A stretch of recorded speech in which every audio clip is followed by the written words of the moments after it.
نحمده ونصلي على رسوله الكريم اما بعد فاعوذ بالله من الشيطان الرجيم بسم الله الرحمن الرحيم رب اشرح لي صدري ويسر لي امري واحلل عقدة من لساني يفقهوا قولي۔ آج کی گفتگو کا موضوع ہے نظر بد کی حقیقت اور اس کا علاج۔ سب سے پہلی بات تو یہ ہے کہ ہمارے دین نے جو ہمیں تعلیم دی ہے اس کی روشنی میں نظر لگ جاتی ہے، نظر کا لگنا برحق ہے۔ نبی صلی اللہ علیہ وسلم نے فرمایا العین حق، نظر لگنا حق ہے، برحق ہے، یعنی ایک ایسی حقیقت ہے جو ثابت شدہ ہے، یعنی نظر کے اثرات ہوتے ہیں اور اس میں کوئی شک کی بات نہیں یا اس کا انکار نہیں کیا جا سکتا۔ اور اس کی حقیقت یہ ہے کہ انسانی نظر کے اندر اللہ تعالیٰ نے ایک ایسی طاقت رکھ دی ہے کہ جو دوسرے پر جا کر اثر انداز ہوتی ہے اور اس سے بعض اوقات بیماری بھی لگ جاتی ہے۔ نظر بد کے بارے میں قرآن مجید سے جو بات ہمیں پتہ چلتی ہے وہ کچھ یوں ہے کہ یوسف علیہ السلام کے والد یعقوب علیہ السلام جو تھے، جب وہ اپنے سارے بیٹوں کو یوسف علیہ السلام کے پاس بھیج رہے تھے تو انہوں نے خاص طور پر انہیں ہدایت کی کہ سب ایک دروازے سے داخل نہ ہونا۔ سورۃ یوسف کی آیت نمبر 67 میں آتا ہے وَقَالَ يَا بَنِيَّ لَا تَدْخُلُوا مِن بَابٍ وَاحِدٍ وَادْخُلُوا مِنْ أَبْوَابٍ مُتَفَرِّقَةٍ وَمَا أُغْنِي عَنْكُم مِّنَ اللَّهِ مِن شَيْءٍ ان الحکم الا للہ علیہ توکلت وعلیہ فلیتوکل المتوکلون۔ یعقوب علیہ السلام نے کہا اے میرے بیٹو، ایک دروازے سے داخل نہ ہونا اور الگ الگ دروازوں سے داخل ہونا، اور میں تم سے اللہ کی طرف سے آنے والی کوئی چیز ہٹا نہیں سکتا، یعنی اگر تمہیں نظر لگ گئی تو میں تمہیں کچھ کام نہیں آ سکتا۔ حکم اللہ کے سوا کسی کا نہیں، اسی پر میں نے بھروسہ کیا اور اسی پر لازم ہے کہ بھروسہ کرنے والے بھروسہ کریں۔ تو چونکہ ان کے یہ 11 بیٹے تھے کہ جو سفر پر روانہ ہو رہے تھے اور سبھی جوان تھے، تو آپ خود سوچیں کہ کسی گھر سے 11 جوان بیٹے نکلے تو لازماً سب کی نگاہوں میں آئیں گے، کسی شہر میں داخل ہوں، شکلیں بھی ملتی جلتی ہوں اور صحت مند بھی ہوں، تو یہ دوسروں کے لیے ایک حیرت کی بات ہوتی ہے، تو جس سے انسان متاثر ہو سکتا ہے۔ نظر جو ہے اللہ کی تقدیر اور قضاء و قدر کے ساتھ کبھی کبھی قتل بھی کر دیتی ہے، کبھی بیمار کر دیتی ہے، کبھی دہشت زدہ کر دیتی ہے، کبھی کمزور کر دیتی ہے، کبھی کوئی چیز جلا دیتی ہے۔ تو ایسا کیسے ہوتا ہے؟ اصل میں انسان جب کسی کے اندر کوئی خوبی دیکھتا ہے تو اس کے اپنے اندر ایک جلن اور ایک کڑن اور ایک حسد کا جذبہ پیدا ہوتا ہے، تو یہ جو اندر کی جلن کڑن ہوتی ہے وہ نگاہوں سے دوسری طرف ٹرانسفر ہوتی ہے۔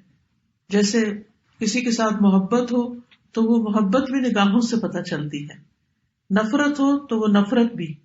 اسی طرح بچوں کو ڈراتے دھمکاتے ہیں تو بعض اوقات منہ سے کچھ نہیں بولتے، صرف آنکھیں دکھاتے ہیں، تو اس سے وہ بچے سمجھ جاتے ہیں، حالانکہ کیا آنکھ ہی ہے، کچھ کر تو نہیں رہی ہوتی، لیکن آنکھ کے اندر سے نکلنے والے جو اثرات ہوتے ہیں وہ دوسرے کے اوپر جا کر اثر کرتے ہیں۔ حدیث میں آتا ہے رسول اللہ صلی اللہ علیہ وسلم نے فرمایا اللہ کی قضاء و قدر کے بعد نظر بد ہی میری امت کے اکثر لوگوں کی موت کا سبب بنتی ہے، یعنی نظر لگتی ہے، بیمار ہوتے ہیں، مر جاتے ہیں، جانوروں کی موت کا باعث بھی بنتی ہے۔ رسول اللہ صلی اللہ علیہ وسلم نے فرمایا نظر بد آدمی کو قبر میں اور اونٹ کو ہانڈی میں پہنچا دیتی، یعنی اونٹ تڑپنے لگتا ہے اور اس کو پھر ذبح کر دیا جاتا ہے۔ پھر اسی طرح یہ ہے کہ بعض اوقات اگر کسی ماں کو نظر لگی ہوئی ہو جب بچے کے ساتھ پریگننٹ ہو تو وہ نظر اس کے بچے تک بھی منتقل ہو سکتی ہے، کیونکہ نظر کا تعلق جو ہے، یعنی نظر کے جو اثرات ہیں وہ جسم کے اندر تک سرایت کر جاتے ہیں۔ ابن القیم کہتے ہیں کہ حسد نظر بد لگانے کا اصل ہے، یعنی سب سے بڑی وجہ جو ہے وہ حسد ہے. کبھی انسان اپنے آپ کو نظر لگا دیتا ہے، کبھی بغیر ارادے یا طبعی فطرت کی وجہ سے اس کی نظر لگ جاتی. یعنی پہلی چیز تو حسد ہے، لیکن کبھی کبھی حسد کے بغیر بھی لگتی ہے، کبھی اپنے آپ کو بھی لگتی ہے اور کبھی کسی اور کو بھی لگ جاتی ہے. تو چیز کو دیکھنے اور نہ دیکھنے کا فرق ہوتا ہے کہ آپ کس نظر سے کسی چیز کو دیکھ رہے ہیں. کبھی انسان محبت کی نظر سے دیکھتا ہے، کبھی انسان حسد کی نظر سے دیکھتا ہے. نظر بد کی دو بڑی قسمیں بتائی جاتی ہیں، ایک ہے انسانی نظر کا لگنا اور ایک ہے جنوں کی نظر کا لگنا. یعنی بعض اوقات انسان کوئی بھی نہیں ہوتا لیکن پھر بھی انسان جو ہے یعنی بیمار محسوس کرتا ہے، کمزور محسوس کرتا ہے، تو اس کی وجہ جنات بتائے جاتے ہیں. اور پھر وہ نظر جو ہوتی ہے وہ انسان کو بیمار کر دیتی ہے، جس کے پھر کچھ سمٹمز ہوتے ہیں. ام سلمہ رضی اللہ عنہا سے مروی ہے کہ نبی صلی اللہ علیہ وسلم نے ان کے گھر میں ایک لڑکی دیکھی جس کے چہرے پر کالے دھبے پڑ چکے تھے. تو آپ نے فرمایا کہ اس پر دم کرو کیونکہ اسے نظر بد لگ گئی ہے. یعنی اس سے انسان کے خون کے اندر ایسے کیمیکل چینجز واقع ہوتے ہیں کہ اسکن ڈیزیزز بھی ہو سکتی ہیں. اور آپ صلی اللہ علیہ وسلم نے یہاں صفعۃ کا لفظ فرمایا جس کا مطلب ہوتا ہے جن کی نظر. یعنی اس بچی کو کسی انسان کی نظر نہیں لگی تھی بلکہ جن کی نظر لگی تھی. اور جنوں کی نظر جو ہوتی ہے وہ انسانوں کی نظر سے زیادہ سخت ہوتی ہے. ابن باز کہتے ہیں کہ نظر کا لگنا برحق ہے، جیسا کہ رسول اللہ صلی اللہ علیہ وسلم نے فرمایا، اور یہ انسانوں سے بھی لگتی ہے اور جنات سے بھی لگتی ہے. ابو سعید کہتے ہیں کہ رسول اللہ صلی اللہ علیہ وسلم جنوں اور انسانوں کی نظر بد سے پناہ مانگا کرتے تھے، یہاں تک کہ معوذتین نازل ہوئی، قل اعوذ برب الفلق قل اعوذ برب الناس. جب یہ نازل ہوئی تو آپ نے یہ پڑھنی شروع کر دی اور باقی چیزیں چھوڑ دی. تو اس کے لیے بہتر یہی ہے کہ انسان ہر نماز کے بعد معوذتین پڑھے، کیونکہ یہ ایک طرح کا دم ہوتا ہے، یعنی معوذتین کا پڑھنا. تاثیر کے اعتبار سے نظر کی کچھ اقسام ہیں. ایک ہے العین المعجبہ، خوشی یا تعجب والی نظر، حیران ہو کے کسی چیز کو دیکھنا، خوش ہو کے کسی چیز کو دیکھنا. تو یہ بھی دوسرے کو بعض اوقات لگ جاتی ہے اگر انسان ساتھ برکت کی دعا نہ دے. اسی لیے جب آپ کسی دلہن کو دیکھیں تو ماشاء اللہ بارک اللہ فی، اللہ برکتیں دے، دعائیں کریں، عید مبارک کیوں کہتے ہیں؟ کیونکہ جب دیکھتے ہیں کہ اچھے کپڑوں میں ہے انسان، اچھا حال حلیہ ہے، تو دوسرے کو فوراً مبارک دی جاتی ہے تاکہ وہ انسان کے شر سے محفوظ رہے. پھر اسی طرح اس نظر کے بارے میں آتا ہے کہ قرآن مجید میں سورۃ الکہف میں اس کا ذکر آتا ہے، وَلَوْلَا إِذْ دَخَلْتَ جَنَّتَكَ قُلْتَ مَا شَاءَ اللَّهُ لَا قُوَّةَ إِلَّا بِاللَّهِ إِن تَرَنِي أَنَا أَقَلَّ مِنْكَ مَالًا وَوَلَدًا. اور جب تو اپنے باغ میں داخل ہوا تو تو نے کیوں نہ کہا کہ جو اللہ نے چاہا، ماشاء اللہ لا حول ولا قوت الا باللہ. اگر تو مجھے دیکھتا ہے کہ میں مال اور اولاد میں تجھ سے کم ہوں. تو یہ آگے قصہ چلتا ہے. تو اس شخص کے باغ کو بھی نظر لگی تھی جس کی وجہ سے باغ سارا جل گیا تھا. پھر اسی طرح محبت کرنے والے کی نظر لگنا، کیونکہ جو شخص کسی سے محبت کرتا ہے وہ اس کو بہت گہری نظر سے دیکھتا ہے.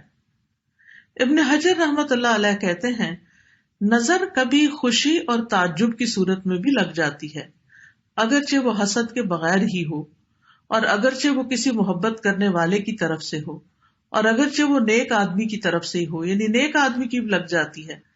اور اگر کسی آدمی کو کوئی چیز اچھی لگے تو اس کو فوراً اس چیز کے لیے برکت کی دعا کرنی چاہیے جو اس کو اچھی لگی ہے، تو یہ اس کی طرف سے دم ہی ہو جائے گا. یعنی وہ دم بارک اللہ فیک کہنا جو ہے، اللہ کا نام لینا، ماشاء اللہ کہنا، یہ ایک طرح سے آپ دوسرے پہ دم کر رہے ہوتے ہیں، اور اس طرح دوسرا شخص شر سے محفوظ رہتا ہے. پھر ہے حسد کرنے والی نظر.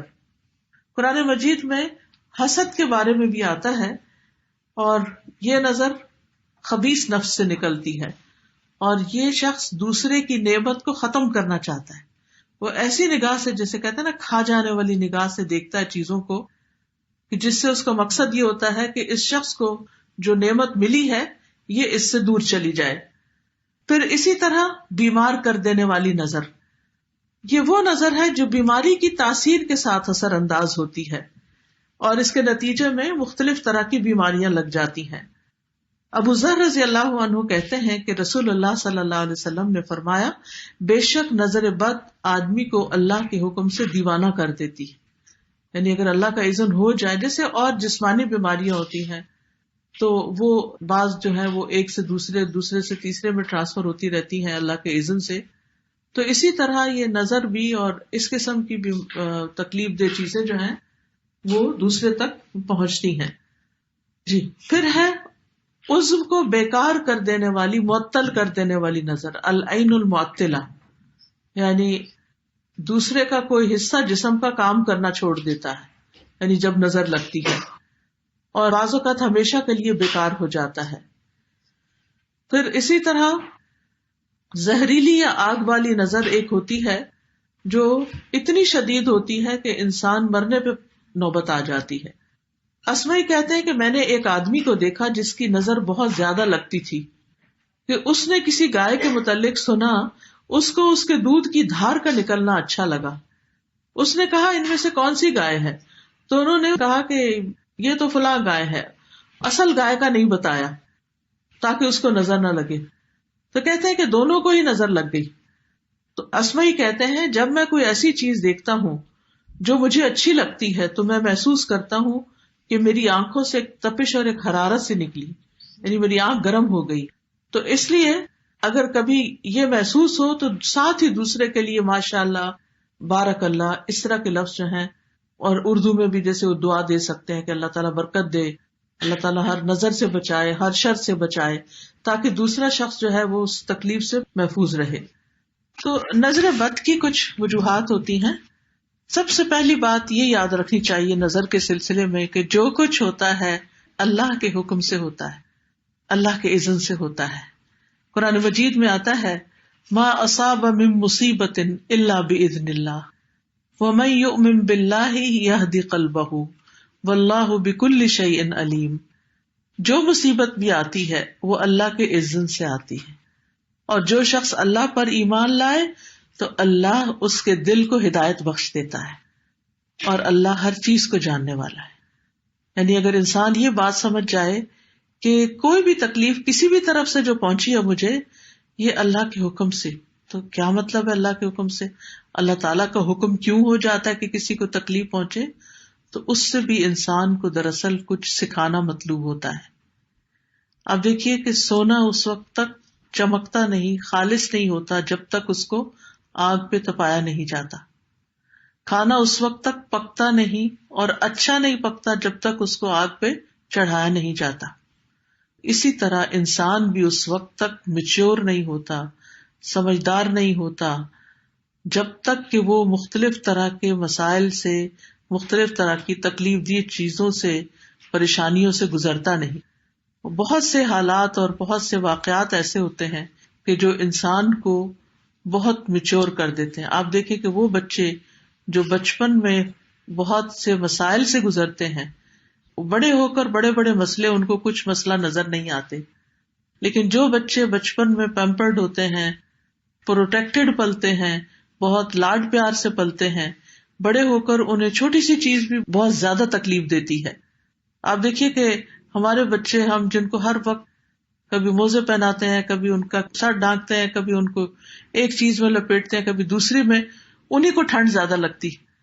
لیکن جو غریبوں کے بچے ہوتے ہیں جن کے پاس پورا کپڑا بھی نہیں ہوتا، وہ گلی بازار میں سردی کے موسم میں، گرمی کے موسم میں ننگے پاؤں پھر رہے ہوتے ہیں اور ان کو پرواہ بھی نہیں ہوتی. تو یؤمن باللہ یہدی قلبہ کا مطلب کیا ہے؟ عبداللہ بن مسعود اس بارے میں کہتے ہیں کہ یہ وہ شخص ہے کہ اگر اس پر کوئی مصیبت آ پڑے تو وہ اس پر بھی راضی رہتا ہے، بلکہ سمجھتا ہے یہ اللہ ہی کی طرف سے ہے. پھر اسی طرح سورۃ التوبہ سے یہ پتہ چلتا ہے کہ ہر بیماری، تکلیف کا آنا تقدیر کا حصہ ہے.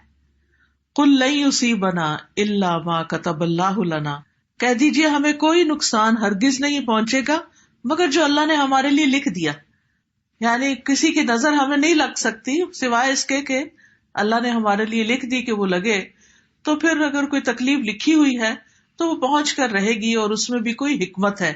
ابن عباس کہتے ہیں کہ نظر کا لگنا برحق ہے. اگر کوئی چیز تقدیر پر غالب ہو سکتی تو وہ نظر بد ہے.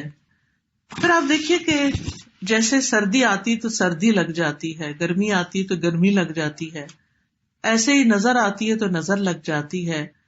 تو سردی گرمی کے بچاؤ کے لیے ہم اس طرح کا لباس پہنتے ہیں، اس طرح کا انتظام کرتے ہیں، ہیٹنگ اور کولنگ کا انتظام کرتے ہیں تاکہ ہم اس کے برے اثرات سے بچے رہیں. تو بالکل اسی طرح انسان کو ذکر اذکار، دعائیں اور تلاوت کا کثرت سے اہتمام کرنا چاہیے تاکہ نظر بد سے پروٹیکشن رہے.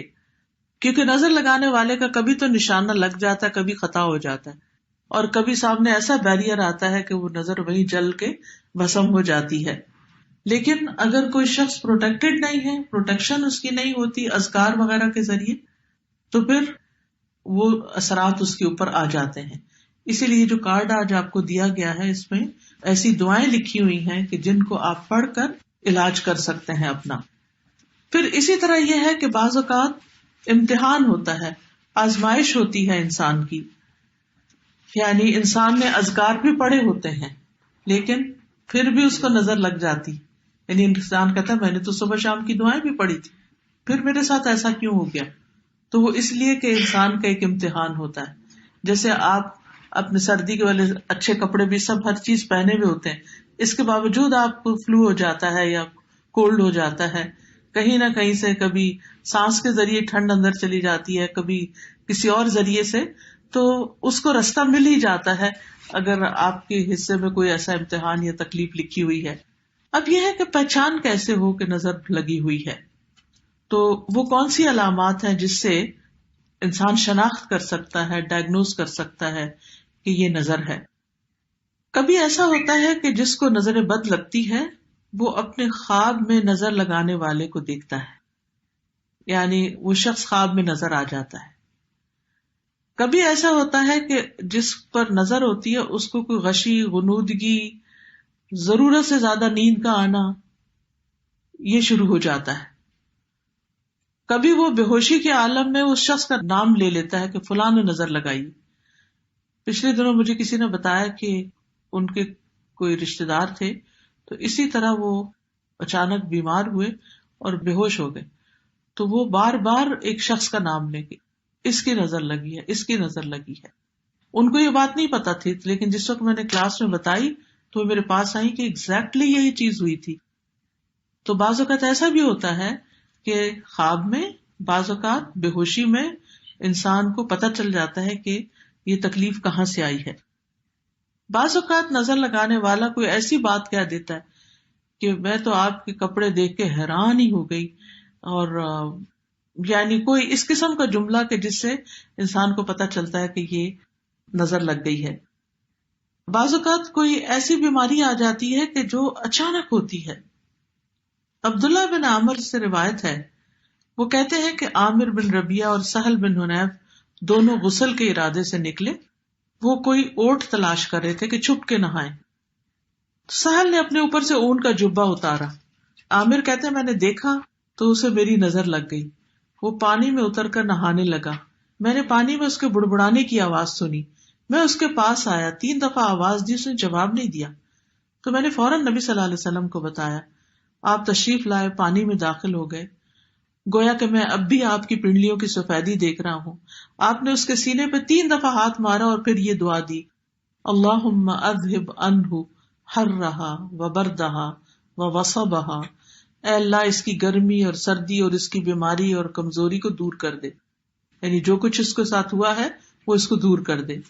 پھر رسول اللہ صلی اللہ علیہ وسلم کھڑے ہوئے اور فرمایا، جب کسی کو اپنے بھائی کا وجود یا کوئی مال پسند آئے تو اس کے لیے برکت کی دعا کرے کیونکہ نظر کا لگنا برحق ہے. پھر اسی طرح بچوں کو نظر کی علامت یہ ہوتی ہے کہ وہ بے وجہ روتے رہتے ہیں، یعنی کوئی وجہ نہیں ہوتی، رونا شروع کر دیتے اور روتے ہی چلے جاتے ہیں. حضرت عائشہ کہتی ہے کہ ایک مرتبہ نبی صلی اللہ علیہ وسلم تشریف لائے تو ایک بچے کے رونے کی آواز سنی. تو آپ نے فرمایا یہ بچہ کیوں رو رہا ہے؟ کیا تم نے اس کو نظر بد کا دم نہیں کروایا؟ ایک تو ہوتا نا بھوک لگی بچہ رو پڑا، پیمپر گندا ہے تو رو پڑا، لیکن ایک یہ ہے کہ سب کچھ کر لیا آپ نے، اور پھر بھی چپ نہیں کر رہا. جن ماں نے بچے پالے ہیں ان کو اچھی طرح اندازہ ہوگا کہ، اور کوئی نہ کوئی واقعات بھی ایسے یاد ہوں گے کہ جب بچے نے ایکسٹرا آرڈنریلی تنگ کیا اور کسی طرح چپ ہو کے نہیں دیتا تھا، تو ایسی صورت میں فوراً دم شروع کرنا چاہیے. وہی دم جو نبی صلی اللہ علیہ وسلم حضرت حسن اور حسین پہ کیا کرتے تھے.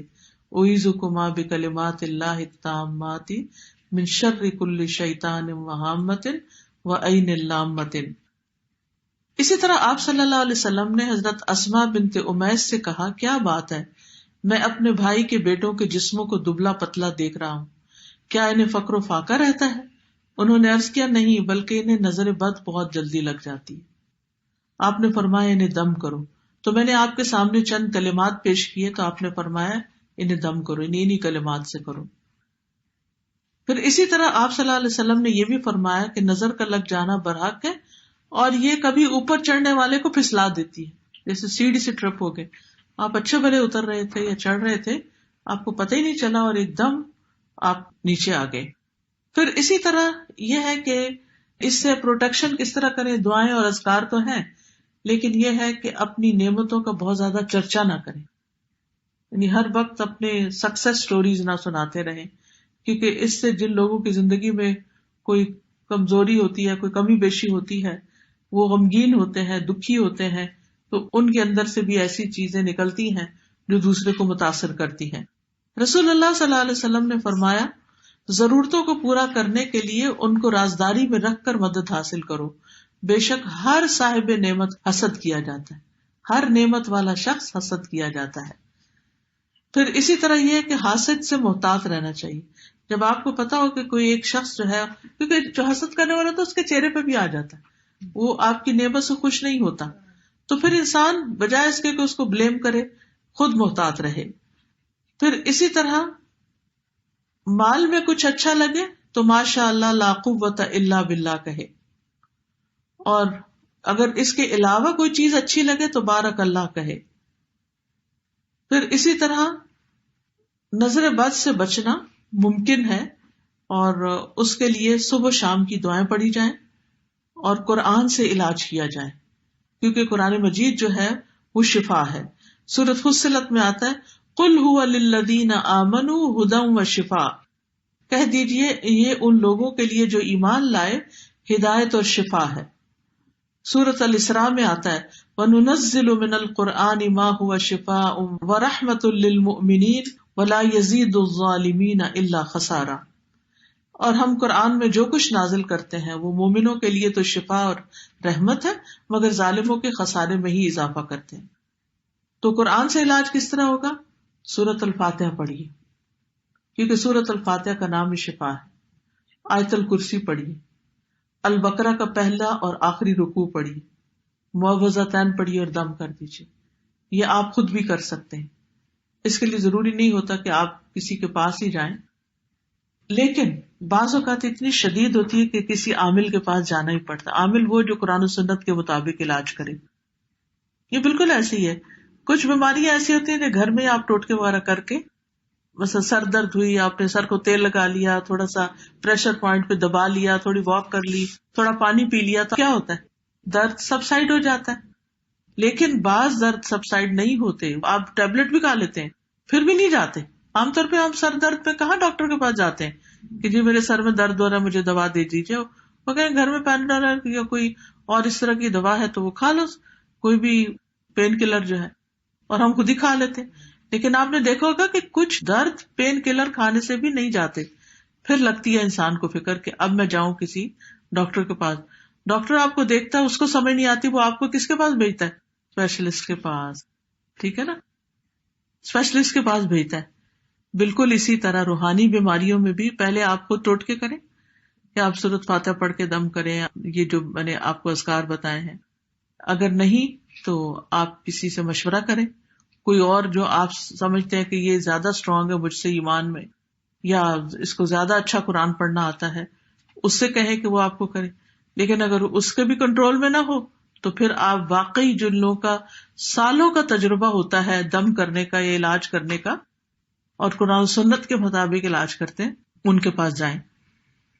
پھر سورۃ البقرہ پڑھنا جو ہے یہ علاج ہے.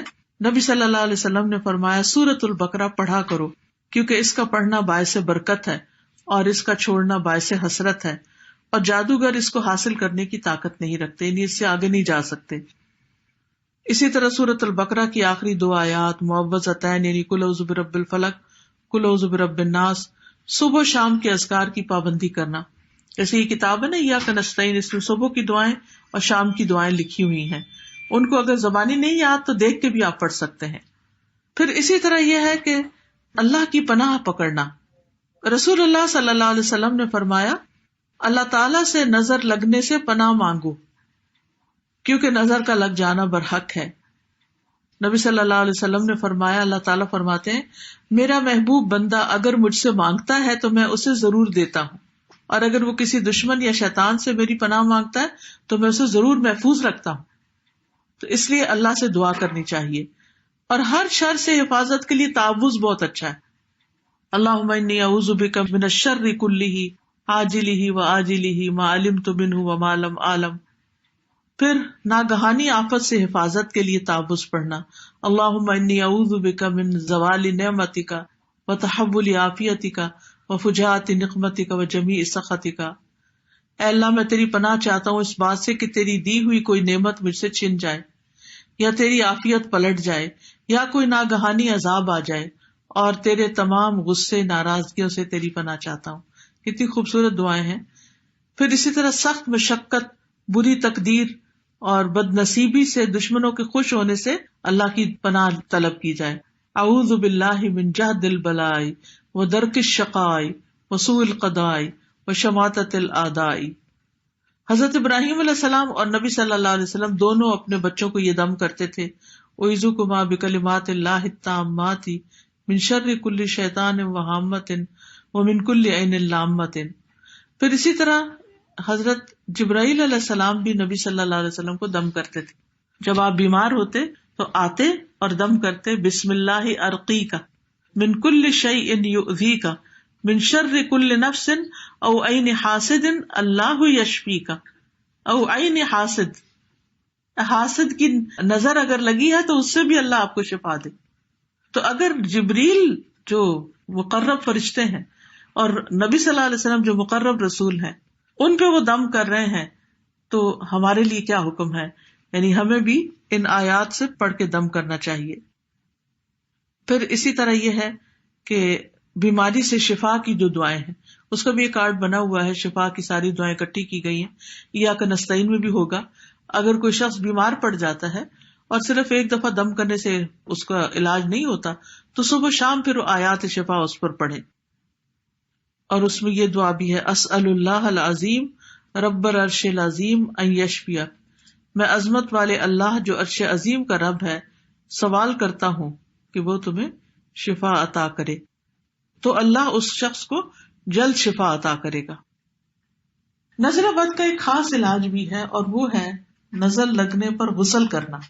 اور غسل کرنے کا مطلب کیا ہے کہ جس کی نظر لگی ہے اس سے غسل کا پانی لے کے اب دوسرے جس کو لگی ہے اس کے جسم پر بہانا۔ اگر پورا غسل نہ ہو تو وضو کا پانی بھی لگایا جا سکتا ہے۔ اس کے 3 طریقے ہیں۔ نظر لگانے والے کا پتہ ہو اور وہ رضامند ہو پانی دینے پہ تو ٹھیک ہے۔ دوسرا یہ کہ غسل یا وضو کے بچے ہوئے پانی سے نظر لگے ہوئے شخص کا غسل کرنا۔ مثلا آپ نے وہ لوٹے سے وضو کیا، کچھ پانی بچ گیا تو اس پانی کو اس شخص پہ ڈالیں جس کو نظر لگی ہے۔ پھر اسی طرح یہ ہے کہ جس کی نظر لگی ہے اس کو، یعنی کہ حضرت عامر نے جب حضرت سہیل کو نظر لگائی تو اس وقت انہوں نے کیا کیا، عامر کو وضو کا حکم دیا۔ انہوں نے اپنا چہرہ، دونوں ہاتھ کونیوں تک اور دونوں گھٹنے اور تہ بند کا اندرونی حصہ دھویا اور حکم دیا کہ ان پر اس پانی کو بہایا جائے۔ تو انہوں نے جب وہ بہایا تو وہ بالکل ٹھیک ہو گئے۔ تو انہوں نے یعنی پیچھے سے بہایا، پیچھے سے پانی کو الٹایا۔ اس جگہ سے شروع کرنا چاہیے۔ آج اگر کسی سے مانگے تو مائنڈ کر جائے کہ آپ مجھ پہ شک کرتے ہیں کہ میں کوئی حاسد ہوں تمہارا۔ اگر نظر لگانے والے کا پتہ ہی نہ ہو کون ہے، جیسے کچھ کلچرز میں، تو جیسے موراکو کے بارے میں شاید مجھے کسی نے بتایا تھا کہ وہاں یہ نارم ہے کہ جب شادی ہوتی ہے سب اچھے اچھے کپڑے پہن کے جاتے ہیں تو اپنے اپنے وضو کا پانی ایک ٹب میں ڈال دیتے ہیں۔ اور کوئی مائنڈ نہیں کرتا، سبھی ڈال دیتے ہیں تاکہ اگر کوئی کسی پہ خوش ہو کے دیکھے اور اس کو لگے تو وہ اس پانی کو استعمال کر سکے، ورنہ کس کو ڈھونڈتے پھریں گے کس کی لگی، سبھی کا ہے اس میں، وہی ٹھیک ہے۔ تو اگر کوئی پتہ ہی نہ چلے تو پھر کیا ہے، یعنی اس صورت میں کوئی بھی شخص وضو کر کے پانی دے دے تو اس سے علاج ہو جاتا ہے۔ اب چونکہ یہ علاج نبی صلی اللہ علیہ وسلم نے بتایا تو اس لیے، اور اس کا تجربہ بھی کیا ہوا ہے، تو اس سے علاج اور اس سے فائدہ ہونا جو ہے وہ مجرب ہے۔ پھر اسی طرح جھوٹے پانی میں بھی شفا ہوتی، یعنی جس کی نظر لگی ہے اگر اس کا پیا ہوا پانی مریض کو پلا دیا جائے، یعنی گلاس میں پانی پی کے رکھا ہے اس نے تو وہ اٹھا کر اس مریض کو پلا دیا جائے تو اس سے بھی فائدہ ہوتا ہے، یا قہوہ یا کوئی بھی اس کی بچی ہوئی چیز جو ہے وہ استعمال کی جا سکتی ہے۔ اسی طرح یہ ہے کہ بعض اوقات جو اس کے کپڑے ہیں، یعنی کپڑا ہے تو اس کو پانی میں ڈال کے اس کا پانی نکال کے بھی لگایا جا سکتا ہے۔ پھر اسی طرح یہ ہے کہ اگر نظر پرانی بھی ہو چکی ہو تو بھی علاج کیا جا سکتا ہے۔ پھر اسی طرح بیری کے پتوں سے علاج، بیری کے 7 پتے لے کے، کم از کم 7، زیادہ بھی ہو تو مٹھی بھر کے بھی ڈال سکتے ہیں، پانی میں ڈال کے 7 مرتبہ سورۃ فاتحہ، 21 مرتبہ آیت الکرسی، 7 مرتبہ معوذات، قل هو اللہ، قل اعوذ برب الفلق، قل اعوذ برب الناس، تو یہ پڑھ کے، اور پھر یہ کچھ آیتیں ہیں، وَدَّ كَثِيرٌ مِّنْ أَهْلِ الْكِتَابِ لَوْ يَرُدُّونَكُم مِّن بَعْدِ إِيمَانِكُمْ كُفَّارًا، سورۃ البقرہ کی آیت نمبر 109 ہے، سورۃ النساء کی آیت نمبر 54 ہے، سورۃ طٰہٰ کی 133 ہے، سورۃ کہف کی 39 ہے، سورۃ ملک کی 1 to 4 ہے، سورۃ قلم کی 51 ہے، اور سورۃ بنی اسرائیل کی 82، سورۃ شعراء کی 80 اور سورۃ فصلت کی 44۔ ان سب میں نظر کا ذکر آتا ہے، یعنی نظر سے متعلق آیات میں کوئی نہ کوئی چیز آتی، تو ان آیتوں کو پڑھ کے لاؤڈلی اس پانی کو انسان تھوڑا سا پی بھی لے، بیری کے پتوں کا پانی، اور اپنے اوپر بھی بہا لے، یہ پرانی نظر کو انشاءاللہ ٹھیک کر دے گا۔ لیکن جن چیزوں سے بچنا ضروری ہے وہ یہ کہ گلے میں کوئی چیز لٹکائی جائے یا بازو پہ باندھی جائے، یا غیر شرعی جھاڑ پھنکار کی جائے، یا کاہنوں اور نجومیوں وغیرہ کے پاس جایا جائے، یا کسی عامل ایسے کے پاس جائے جو عجیب و غریب قسم کی باتیں کرتا ہو۔ تو بات یہ ہے کہ جب قرآن میں علاج موجود ہے تو پھر کہیں اور جانے کی ضرورت ہی کیا ہے۔ تو اللہ تعالیٰ سے دعا ہے کہ اللہ تعالیٰ ہمیں ہر بری نظر اور ہر شر سے